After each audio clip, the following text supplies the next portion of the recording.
കേരളം എന്ന കൊച്ചു സംസ്ഥാനത്ത് ഏറ്റവും അധികം മദ്യം വിൽക്കപ്പെടുന്നു. അത് കൂടുതലായി ഉപയോഗിക്കപ്പെടുന്നത് നമ്മുടെ യുവതലമുറകളാണ് എന്ന് കേൾക്കുമ്പോൾ തന്നെ നമുക്ക് ഭീതിയാണ് കടന്നു വരുന്നത്. ലഹരിക്കടിമയായ പ്രിയപ്പെട്ടവരിലൂടെ കേരളത്തിലാകമാനം നടന്നുകൊണ്ടിരിക്കുന്ന സംഭവങ്ങളെക്കുറിച്ച് നമുക്ക് നന്നായി അറിയാം. പീഡനങ്ങൾ വർദ്ധിച്ചുകൊണ്ടിരിക്കുന്നു, കൊലപാതകങ്ങൾ വർദ്ധിച്ചുകൊണ്ടിരിക്കുന്നു, സാമൂഹ്യ വിരുദ്ധമായ പ്രവർത്തനങ്ങൾ വളരെ അധികരിച്ചിരിക്കുന്ന ഒരു കാലഘട്ടത്തിലൂടെ നാം കടന്നു പോവുകയാണ്. കേരളം എന്ന കൊച്ചു സംസ്ഥാനം ഇന്ത്യ എന്ന വലിയ മഹാരാജ്യത്തിന്റെ കേവലം 3% മാത്രമാണ് ജനസംഖ്യയുള്ളത് എങ്കിൽ പോലും ഇന്ത്യ എന്ന വലിയ മഹാരാജ്യത്ത് ഉൽപ്പാദിപ്പിക്കപ്പെടുന്ന ഇന്ത്യൻ നിർമ്മിത വിദേശ മദ്യത്തിന്റെ 14% കേരളീയരാണ് ഉപഭോഗം ചെയ്യുന്നത് എന്ന് പറയുമ്പോൾ നമുക്കറിയാം കേരളീയരുടെ മദ്യപാനത്തെ കുറിച്ചോ ആ ഒരു മദ്യത്തിന് അടിമകളായിരിക്കും എത്രമാത്രം അടിമത്തത്തിലേക്ക് അവർ കടന്നുപോയിരിക്കുന്നു. കഴിഞ്ഞ ദിവസം എക്സൈസ് മന്ത്രി പ്രകാരം പറഞ്ഞു കേരളത്തിൽ മദ്യത്തിന്റെ വിൽപ്പന കുറഞ്ഞിരിക്കുന്നു.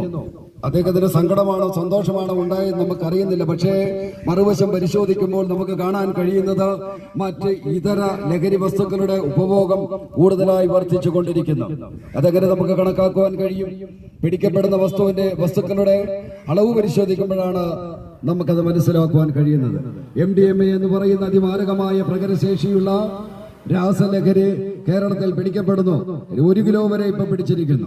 സാധാരണഗതിയിൽ കേരളത്തിൽ പിടിക്കപ്പെടുന്നത് 2 ഗ്രാം 3 ഗ്രാം എന്ന തോതിലാണെങ്കിൽ ഈ അടുത്ത നാളിൽ പിടിക്കപ്പെട്ടത് 1 കിലോയ്ക്ക് അടുത്തുള്ളതാകുന്ന മാരക വസ്തുവാണ് പിടിക്കപ്പെട്ടത്.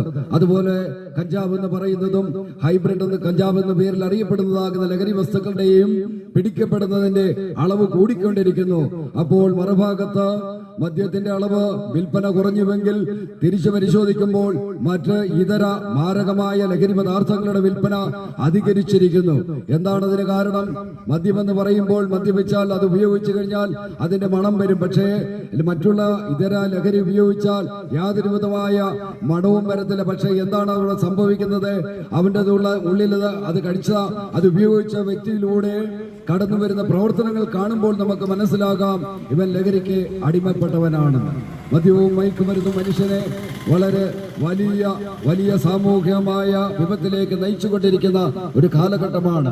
ഒരുമിച്ചിരുന്ന് മദ്യപിച്ച പ്രിയ മകനും പിതാവും തമ്മിൽ വാക്കേറ്റത്തിൽ ഏർപ്പെടുകയും അവസാനം ഒരുവനാൽ ഒടുങ്ങിപ്പോകുന്ന കാഴ്ചയും നമുക്ക് നമ്മുടെ മുന്നിലുണ്ട്. എന്തിനേറെ പറയുന്നു, സ്വന്തം രക്തത്തിൽ പറഞ്ഞ കുഞ്ഞിനെ പോലും മദ്യലഹരിയിലായിരുന്ന പിതാവും അതുകൊണ്ട് വെട്ടിക്കൊന്ന ചരിത്രവും നമ്മുടെ മുമ്പിലുണ്ട്. ഒരുമിച്ച് മദ്യപിച്ച സുഹൃത്തുക്കൾ വാഗ്വാദത്തിൽ ഏർപ്പെട്ട് ഒരുവനെ കുത്തിക്കൊന്ന ചരിത്രവും നമ്മുടെ മുന്നിൽ നിരവധിയാണ്.